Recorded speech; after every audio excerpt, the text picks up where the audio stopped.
Muy buenos días, mi nombre es Janet Vera, mis compañeros John Jairo Oliveros, John Freddy Roa, somos aprendices SENA de la ficha 1750-595, Tecnología Gobierno Local de la ciudad de Cúcuta.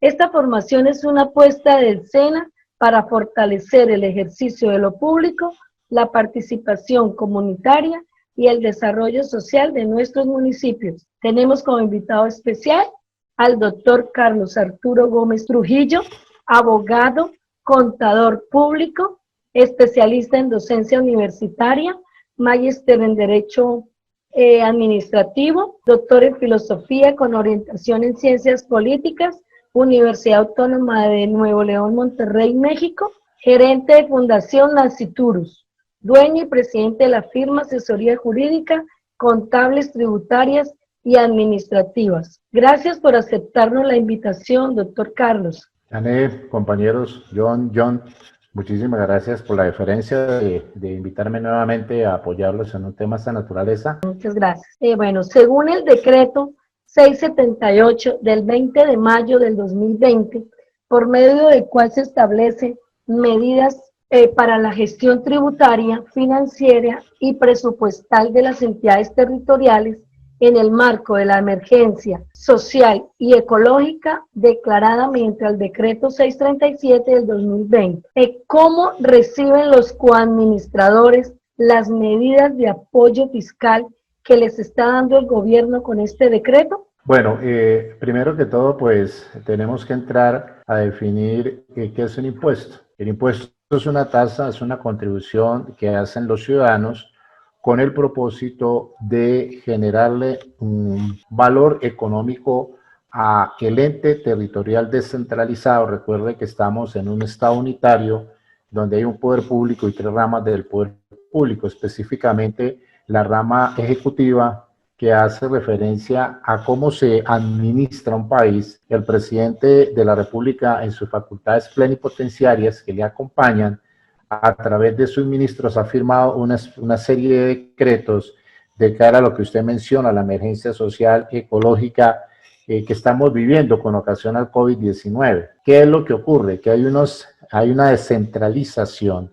que significa que un grupo de personas que han sido elegidos por votación popular, llámese alcalde, llámese gobernadores, a través de las alcaldías de los concejales municipales, obviamente acompañan al gobernador a través de la asamblea departamental, tienen que responsabilizarse del manejo de los recursos económicos que están inmersos en el plan de desarrollo. Entonces yo les diría que los contribuyentes, es decir, todos nosotros los ciudadanos, personas naturales, ya sea personas jurídicas que somos sujetos de derechos, pero también de obligaciones, tenemos que realizar una serie de contribuciones que son los llamados impuestos. Uno de los impuestos específicos es el derecho a tener vivienda.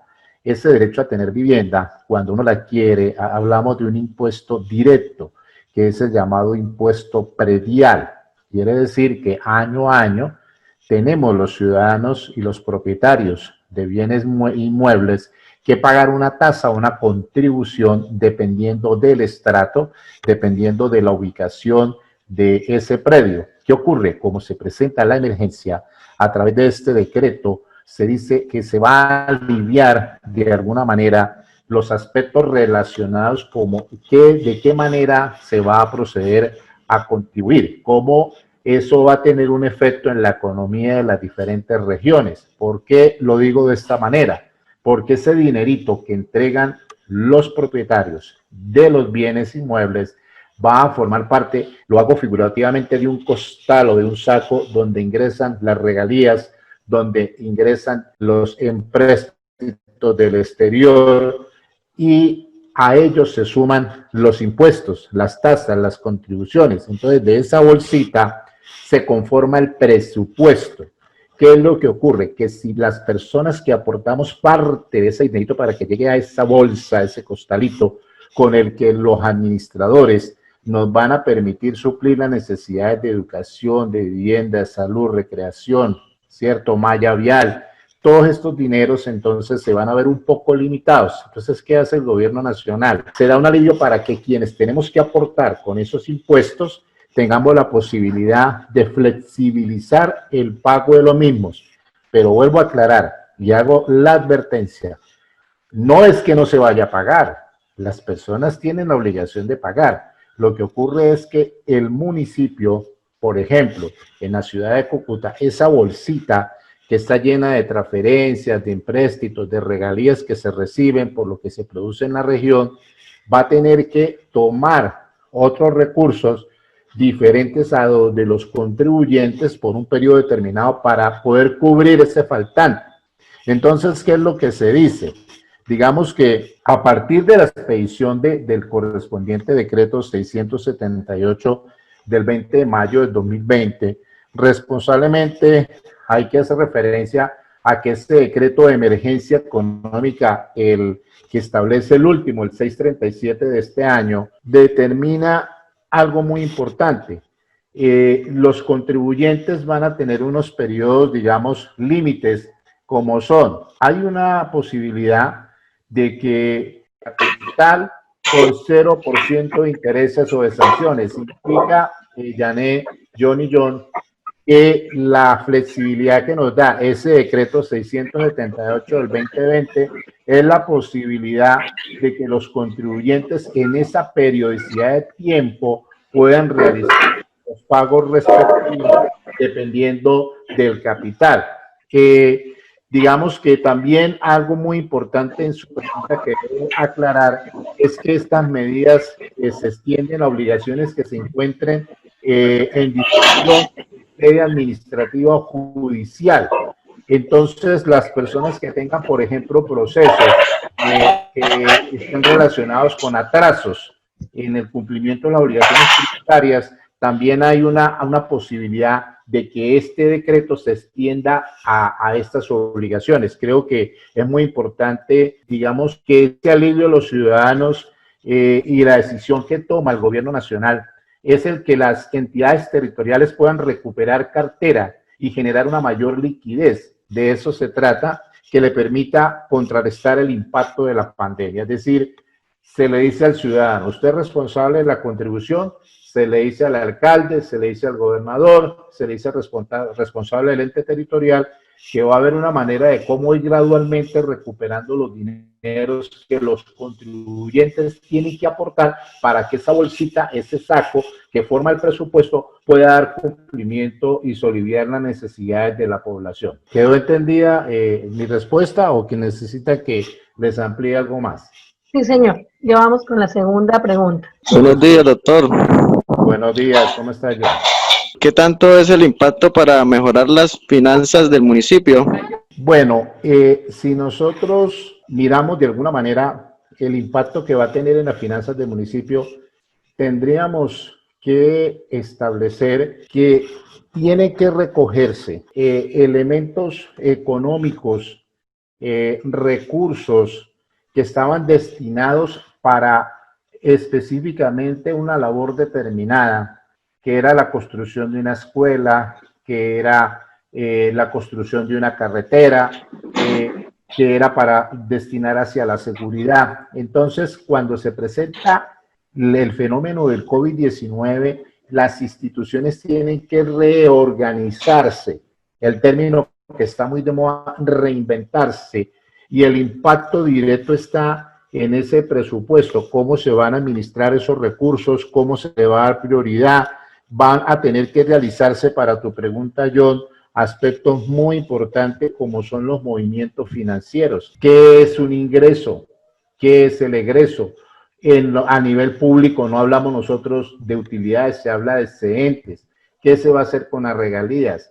¿Qué ocurre cuando hay vacíos, como lo mencionaba anteriormente? Entonces ese alcalde, ese gobernador tendrá que solicitar créditos, ese es el impacto, para poder suplir el faltante de los recursos que van a dejar de cancelar en un periodo determinado las personas del colectivo, de tal manera que no hayan vacíos que afecten las demás dependencias, porque es que el presupuesto, John, Jané y John, hace referencia, como lo explicaba anteriormente, a todos los recursos que se reciben para poder administrar un departamento, para poder administrar un municipio. Entonces lo voy a colocar de la manera más sencilla. En la casa somos nosotros 5 y contamos con los ingresos de nosotros 5. Se va Yané de la casa, entonces queda el vacío de Yané. ¿Qué tenemos que hacer? Llamar al señor banco y decirle, présteme dinero para cubrir lo que Yané aportaba, o llamar al gota a gota para que me preste el dinero para cubrir lo que Yané aportaba. De tal manera que eso, en el ejemplo práctico, significa que se van a inyectar unos recursos que de alguna manera lo van a comprometer. Por ejemplo, en el artículo 7º del decreto 678 del 2020, del 20 de mayo de este año, entonces dicen, habrá una recuperación de cartera a favor de las entidades territoriales. Digamos que eso significa que los créditos para la reactivación económica que menciona el mismo decreto en el artículo 4, establece que para poder ejecutar los proyectos de inversión necesarios para reactivar la economía de las entidades territoriales, podrán contar con operaciones de los llamados créditos públicos durante las vigencias 2020 y 2021. Entonces, John, para su pregunta, habrá, según el artículo 4 del decreto 678 del 2020, dentro de la reactivación económica, que solicitar créditos, ojo, créditos de reactivación económica, y que obviamente eso está supeditado en una ley, que es la ley 358 del año 97 en su artículo 2. ¿Se está implementando y de qué forma el beneficio de recuperación de cartera estipulado en el artículo 7º de este decreto? Bueno, era lo que les explicaba en el cuadro anterior. Digamos que con el fin de que las entidades territoriales recuperen su cartera y genere mayor liquidez, como que le permita aliviar la situación económica que se está viviendo, entonces de los deudores, que son los contribuyentes que son responsables, los agentes retenedores y los demás obligados a acceder a los beneficios de acuerdo a los impuestos, a las tasas, a las contribuciones y a las multas y sanciones del pago. Al entrar en vigencia el presente decreto, se da cumplimiento a las fechas límites que mencionaba anteriormente y que quiero volver a repetir. La fecha límite, a partir de la fecha hasta el 31 de octubre del 2009, el 80% con 0 intereses y 0 sanción. Del 1 de noviembre al 31 de diciembre de este año, el 90% sin pago de intereses. Y el 1 de enero, del 1 de enero al 31 de mayo del año entrante, el 2021, se pagará el 100%, pero no habrá intereses ni habrán sanciones. Eso lo establece el decreto 678 en su artículo 7º puntualmente. Ahora, quiero aclarar que las medidas adoptadas en este presente artículo hay que tener en consideración, se tienen aquellas obligaciones que se encuentren en discusión en sede administrativa, que era lo que mencionaba anteriormente, y los términos que establece el decreto 2106 del año 2019, las entidades territoriales deberán habilitar medios de pago electrónicos que faciliten el acceso a los contribuyentes para que de alguna manera den cumplimiento a todas estas medidas que se han adoptado. Doctor Carlos, ¿cómo están manejando en el municipio los dos tipos de créditos otorgados por el gobierno para darle capacidad de maniobra fiscal a la administración?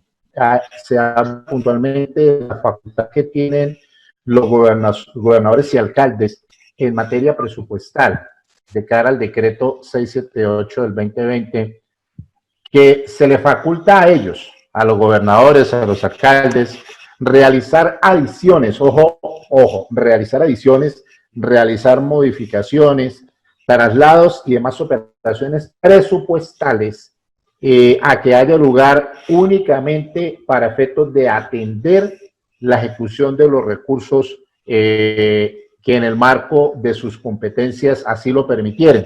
Digamos, ¿esto qué dice? Y en este momento quiero aclararle a ustedes y a quienes nos van a escuchar que se han realizado investigaciones disciplinarias por parte de la Procuraduría a alcaldes y gobernadores que han tenido que tomar medidas emergentes y es destinar recursos, porque es que, por ejemplo, la ley 80 del 93, el Estatuto de Contratación, la 1150 del año 2007 establece cómo es que se debe contratar, cómo es el proceso de oferta, de demanda, las licitaciones, y resulta que muchos alcaldes y gobernadores han tenido que darle destinaciones diferentes a lo que ya estaba establecido en el plan de desarrollo, y que se dice, ¿qué es lo peligroso? Que usted al realizar esas modificaciones dentro de lo que establece la norma, está contratando por encima del valor real del precio del mercado, le está generando un impacto a la economía y por ende se le dice peculado por apropiación indebida, destinación no clara y específica. Entonces ahí vienen las investigaciones y lo que hemos escuchado de algunos gobernadores y alcaldes en el país. Entonces fíjese que sí, por eso le decía a Janet inicialmente y a ustedes los dos, John, es muy importante tener mucho cuidado con estos temas en cuanto a los asesores jurídicos, en cuanto a las personas que están orientando a los servidores públicos elegidos por votación popular para tomar estas decisiones. Yo lo discutía con estudiantes de la Universidad Libre en una clase que doy en posgrados, y es la buena fe se presume, la mala fe se demuestra. En este caso, entonces, para esa pregunta tan importante, por ejemplo, hay que tener en consideración que los créditos no podrán exceder el 115% de los ingresos corrientes del año fiscal en que se contraten. Mire una limitación que hay. Segundo, serán pagados con recursos diferentes del crédito. Tercero, se establece que deben ser pagados con intereses y otros cargos financieros a 31 de diciembre de la vigencia fiscal siguiente a aquella a la que se contraten, y no podrán contraerse en cuanto existan créditos de tesorería en mora o sobregiros. Para la contratación de estos créditos de tesorería que van a realizar los alcaldes o los gobernadores, no se requerirá autorización por parte de la corporación administrativa, así como tampoco el cumplimiento de los indicadores que trata la ley 358 del año 97 o los límites del gasto que establece la ley 617 del año 2000. Es decir, que hay una normatividad que le indica a esos alcaldes, a esos gobernadores, de qué manera podrán endeudarse, cómo podrán gestionar esos créditos de tesorería para poder cubrir esos faltantes de cara al COVID-19.